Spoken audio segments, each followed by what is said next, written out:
السلام علیکم ورحمۃ اللہ وبرکاتہ۔ دوستو، میں ثناء اللہ صادق تیمی۔ سماجی موضوعات پہ جب آپ گفتگو کرتے ہیں تو شادی اہم ترین موضوع کی حیثیت سے سامنے آتی ہے۔ شادی کے بارے میں اس سے پہلے بھی ہم نے چند باتیں آپ کے سامنے رکھی ہیں۔ ازدواجی زندگی میں بنیادی طور پہ حقوق و فرائض کی بڑی اہمیت ہے۔ عام طور پہ افسوسناک کیفیت یہ ہے کہ ہمارے یہاں میاں بیوی ان حقائق سے اس طرح سے واقف نہیں ہیں جس طرح سے انہیں واقف ہونا چاہیے، اور اس کا نتیجہ یہ ہے کہ ایک ایسی زندگی جس کو بہت خوبصورت ہونا چاہیے، ایک ایسا رشتہ جو محبتوں کے گلابوں سے ہو کر بنتا ہے، وہ رشتہ عجیب و غریب کھٹائی کا شکار ہو کر رہ جاتا ہے۔ لوگ عجیب و غریب پریشان کن زندگی جیتے ہیں، جہاں سے مودت، رحمت، محبت، سکون اور اطمینان کی راہیں کھلنی چاہیے، وہیں سے بے چینی، بے قراری، غصہ اور اضطراب کی شکلیں نمودار ہونے لگتی ہیں اور انسان پریشان ہو کر رہ جاتا ہے۔ اسلامی اعتبار سے دیکھیے تو مرد کو اللہ تبارک و تعالیٰ نے قوام بنایا ہے، ذمہ دار بنایا ہے۔ الرجال قوامون علی النساء بما فضل اللہ بعضهم علی بعض وبما انفقوا من اموالہم۔ قرآن کی اس آیت پہ غور کیجئے تو دو بنیادی وجہ ہے۔ ایک تو اللہ تبارک و تعالیٰ کی طرف سے دی گئی مردوں کو ایک فضیلت ہے، اور دوسری بات یہ ہے کہ اللہ تبارک و تعالیٰ نے مردوں کے اوپر یہ ذمہ داری رکھی ہے کہ وہ کفالت کرے، وہ کمائے اور وہ خرچ کرے۔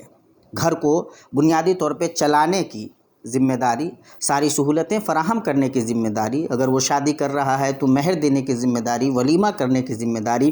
جو بیوی اس کی زندگی میں آ رہی ہے اس کے رہنے سہنے کا انتظام، اس کے کھانے پینے کا انتظام، اس کے پہننے اوڑھنے کا انتظام، یہ مرد کو کرنا ہے۔ لیکن یہ تو یعنی بنیادی چیزیں ہیں جو ہونی ہی چاہیے، یہ بہرحال آپ کو کرنا ہے، لیکن مرد کو اس کے علاوہ بھی بہت کچھ کرنا ہے۔ افسوسناک بات یہ ہے کہ مرد یہ ذمہ داری ٹھیک سے ادا نہیں کرتا اور پریشانیاں رونما ہوتی ہیں۔ جیسے مرد کی بنیادی ذمہ داری کے ساتھ ساتھ اہم ترین بات یہ ہے کہ جب وہ ازدواجی زندگی جی رہا ہے تو جہاں وہ حقوق ادا کرے وہیں وہ جذبات کا خیال کرے، وہیں وہ احساسات کو بھی اہمیت دے، وہیں وہ زندگی کے جو تقاضے ہیں، محبتوں کے جو تقاضے ہیں، ان تقاضوں کو نبھائے۔ ہمارے یہاں یہ مسئلہ ہے۔ اللہ کے نبی صلی اللہ تعالیٰ علیہ وسلم کی زندگی میں دیکھیے تو آپ صلی اللہ تعالیٰ علیہ وسلم اپنی بیویوں کے ساتھ اسی طرح کا خوبصورت رویہ اپناتے ہیں۔ آپ اماں عائشہ صدیقہ رضی اللہ تعالیٰ عنہ کے ساتھ اللہ کے نبی صلی اللہ تعالیٰ علیہ وسلم کی زندگی کے نمونے دیکھ لیجئے۔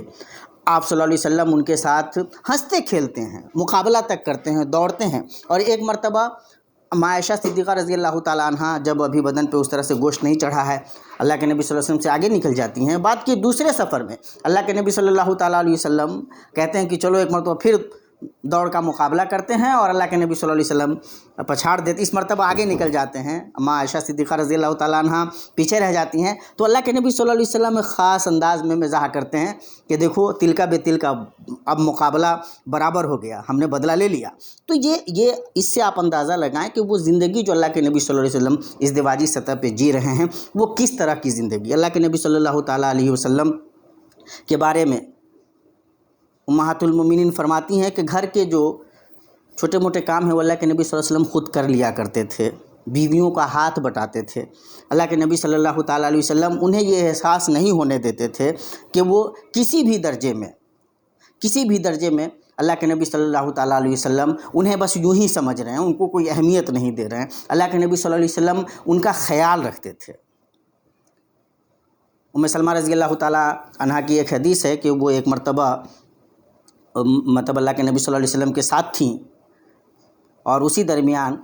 انہیں حیض کا خون آ گیا، تو وہ اللہ کے نبی صلی اللہ علیہ وسلم سے سرک گئیں۔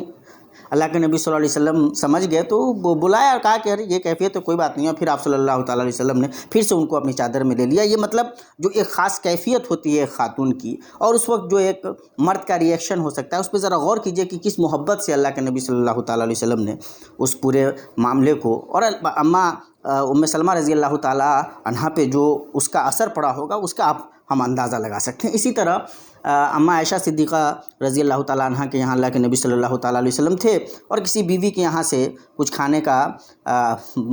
کی چیز آئی، اور وہ برتن ظاہر ہے کہ برتن ہی میں آئی ہوگی، تو اماں عائشہ صدیقہ رضی اللہ تعالیٰ عنہ کو بڑا غصہ آ گیا اور انہوں نے اس کو پھینک دیا، وہ ٹوٹ گیا۔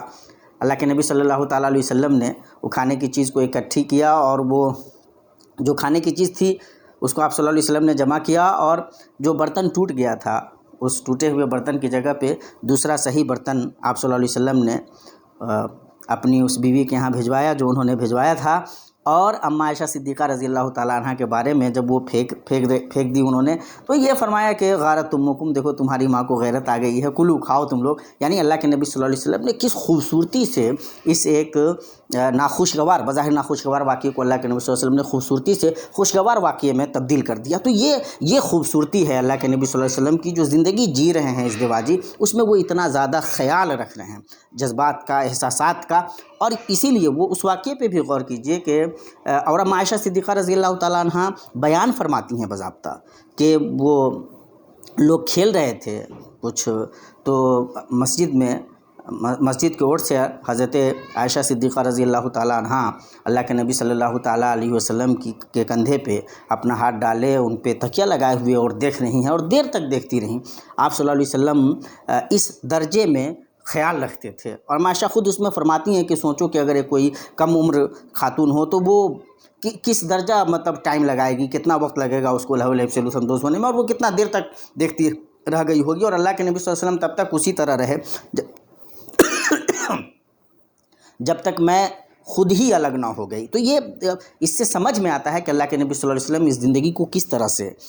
اس اجتماعی زندگی کو اللہ کے نبی صلی اللہ علیہ وسلم کس طرح سے نبھاتے تھے، تعلقات کو کس طرح سے مضبوط کرتے تھے، رشتے کی اہمیت جو ہے، مقام ہے، اس مقام کو اللہ کے نبی صلی اللہ علیہ وسلم، اسی لیے اماں عائشہ صدیقہ رضی اللہ تعالیٰ عنہ کے بارے میں اللہ کے نبی صلی اللہ علیہ وسلم فرماتے ہیں کہ میں جان جاتا ہوں کہ تب کب تم خوش رہتی ہو اور کب ناخوش رہتی ہو۔ تو اماں عائشہ صدیقہ رضی اللہ تعالیٰ عنہ نے پوچھا کیسے، تو فرمایا کہ جب تم خوش رہتی ہو تو تم محمد کے رب کی قسم کھاتی ہو، اور جب ناراض ہوتی ہو تو ابراہیم کے رب کی قسم کھاتی ہو۔ اماں عائشہ صدیقہ رضی اللہ تعالیٰ عنہ کا جو جواب تھا اس پہ وہ یہ تھا کہ ہاں اے اللہ کے نبی صلی اللہ علیہ وسلم، میں صرف آپ کا نام چھوڑتی ہوں۔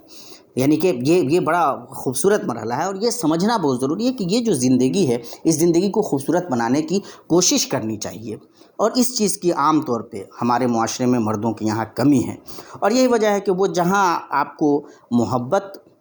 ملنی چاہیے وہاں آپ محبت کے راستے ہموار کرتے نہیں،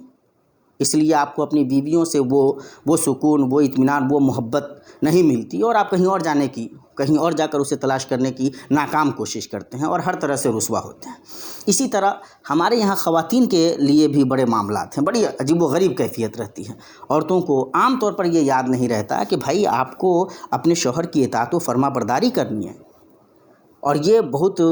ضروری بات ہے جس کو آپ سمجھیے کہ اس شوہر کا آپ کے اوپر بڑا حق ہے،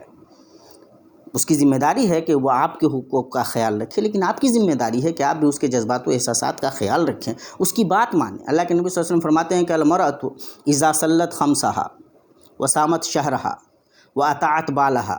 وحفظت نفسہا فلتدخل من ای ابواب الجنۃ شاءت۔ اگر آپ روزہ رکھتی ہیں، نماز پڑھتی ہیں، شوہر کی اطاعت کرتی ہیں اور اپنی عصمت کی حفاظت کرتی ہیں، جنت کے جس دروازے سے چاہیں آپ داخل ہو جائیں۔ اللہ کے نبی صلی اللہ علیہ وسلم فرماتے ہیں کہ لو لأمرت النساء ان یسجدن لبالہن، اگر یہ سجدہ کرنا کسی کے لیے جائز ہوتا تو میں عورتوں کو حکم دیتا کہ وہ اپنے شوہروں کے لیے سجدہ کریں۔ تو آپ اندازہ لگا سکتی ہیں کہ شوہر کا کتنا بڑا مقام ہے، اس کے احساسات کا، خیالات کا، اس کے جذبات کا خیال رکھنا یہ آپ کی ذمہ داری ہے۔ اگر شوہر خاص طور سے آپ اپنی خاص ضرورت کے لیے آپ کو بلا رہا ہے تو ویسی صورت میں آپ کو اس کی بات ماننی ہے، جانا ہے اس کے پاس، الا یہ کہ کوئی شرعی مجبوری ہو، الا یہ کہ ڈاکٹر نے کسی وجہ سے منع کر دیا ہو، ورنہ بصورت دیگر یہ آپ کی ذمہ داری ہے کہ آپ اپنے شوہر کے جذبات کا، اس کی ضرورتوں کا خیال رکھیں۔ آج عام طور سے ایک غلط طریقے سے ہماری بہنوں کے، ماؤں کے، بیٹیوں کے ذہن میں یہ بات ڈال دی گئی ہے کہ تم کیا اسی کام کے لیے ہو، اور یہ بڑی عجیب و غریب بات ہے جس کی وجہ سے رشتے خراب ہو رہے ہیں، جس کی وجہ سے پریشانیاں زیادہ لاحق ہو رہی ہیں۔ آپ کو یہ بات سمجھانے والا کہ تم کیا بچہ پیدا کرنے کی مشین ہو، یا کیا تم مطلب مردوں کے اپنے شوہر کے سارے اس کی خواہشات کی تکمیل ہی کے لیے رہ گئی ہو، اگر اس طرح کی کوئی بات آپ کو سمجھانے کی کوشش کر رہا ہے تو آپ سمجھ لیجئے کہ وہ آپ کا بہی خواہ نہیں ہے، وہ دشمن ہے آپ کا،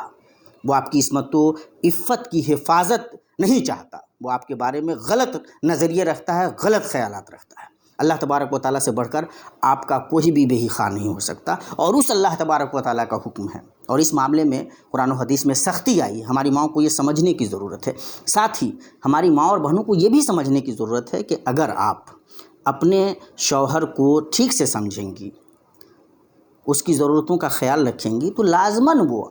آپ کی محبت میں گرفتار ہو جائے گا، وہ آپ کے جذبات کا، خیالات کا ضرور خیال رکھے گا، احساسات کا خیال رکھے گا، اور وہ ایسا نہیں ہے کہ پھر جو آپ کو بہت سارے معاملات میں اس سے شکایتیں رہتی ہیں وہ شکایت باقی رہے گی، وہ شکایت بھی دور ہوگی آپ کی، اور اللہ تبارک و تعالیٰ اچھی راہیں آپ کے لیے کھولے گا۔ مسئلہ یہ ہے کہ ہماری مائیں اور بہنیں جب باہر نکلنا چاہتی ہیں تو بنتی سنورتی ہیں، جبکہ ان کو اپنے شوہروں کے لیے بننا سنورنا چاہیے، اپنے شوہروں کا خیال رکھنا چاہیے، اور یہ وہ معاملہ ہے جس پہ بہرحال بات کرنے کی ضرورت ہے۔ آپ اگر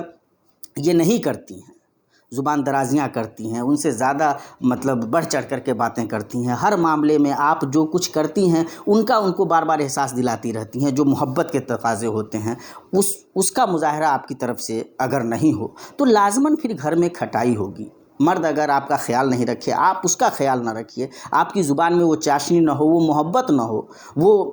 احساس نہ ہو کہ آپ کتنا کیئر کر رہی ہیں، تو پھر وہ ظاہر ہے کہ ایک انسان ہے، وہ کسی اور طرف جا کر کے ہے نا اس طرح کی تلاش کر سکتا ہے۔ اسی طرح مرد اگر اپنی بیوی کے بارے میں اتنے اچھے خیالات نہیں رکھتا، جو اس کو وہاں کرنا چاہیے وہ کہیں اور جا کر کے کرتا ہے، تو ظاہر ہے کہ اس سے گھر جو ہے نا خراب ہوتا ہے۔ یہ جو تعلق ہے، رشتہ جو ہے، یہ بہت گہرا ہے، بہت مضبوط ہے، بہت خوبصورت ہے، لیکن اس کو مضبوط بنانے کی ضرورت ہوتی ہے۔ دو مختلف لوگ مختلف بیک گراؤنڈ سے آ کر کے ملتے ہیں تو ظاہر ہے کہ اللہ تبارک و تعالیٰ بھی بڑی مدد کرتے ہیں، اور اللہ پاک کی منشا یہ ہے کہ یہ رشتہ مضبوط ہو، اسی لیے توڑنا،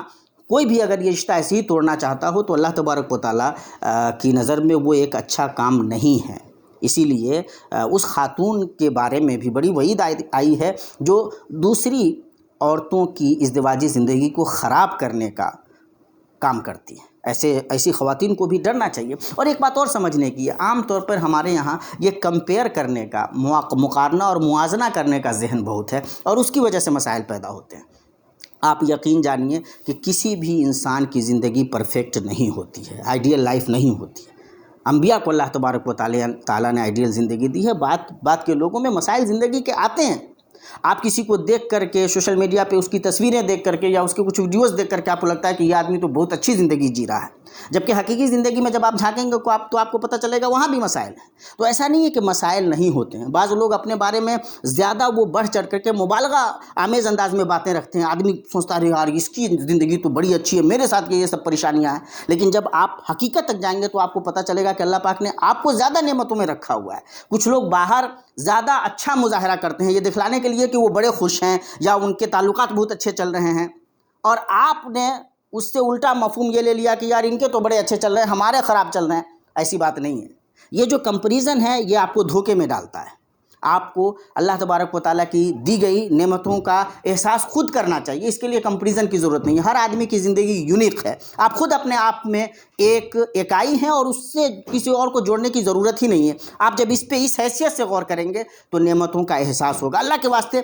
اس کو سمجھنے کی ضرورت ہے، اس کو خوبصورت بنانے کی ضرورت ہے۔ تو اگر یہ جو رشتہ ہے ازدواجی زندگی کا، اس رشتے میں جہاں حقوق و واجبات کی اہمیت ہے وہیں یہ بہت ضروری ہے کہ آدمی احساسات کا، جذبات کا خیال رکھے۔ اگر جذبات کا خیال رکھنا ہم نے چھوڑ دیا ہے، احساسات کا خیال رکھنا چھوڑ دیا ہے، تو رشتہ کمزور ہوگا، اور آہستہ آہستہ وہ کیفیت پیدا ہو جاتی ہے کہ جب لگتا ہے کہ یار ہم بے مطلب کیوں اس رشتے میں بندھے ہوئے ہیں۔ اللہ تبارک و تعالیٰ اس کیفیت سے ہماری حفاظت فرمائے، اور یہ توفیق دے کہ ہم جذبات کا، احساسات کا خیال رکھیں۔ اللہ کے نبی صلی اللہ علیہ وسلم تو ایسے مرد سے شادی کرنے کی اجازت نہیں دیتے، منع کر دیتے ہیں جو عورتوں کو مارتا ہو۔ مجھے افسوس ہوتا ہے یہ جان کر کے کہ بعض پڑھے لکھے لوگ بھی آسانی سے اپنی بیویوں پہ ہاتھ اٹھا دیتے ہیں۔ یہ اچھے لوگ نہیں ہو سکتے،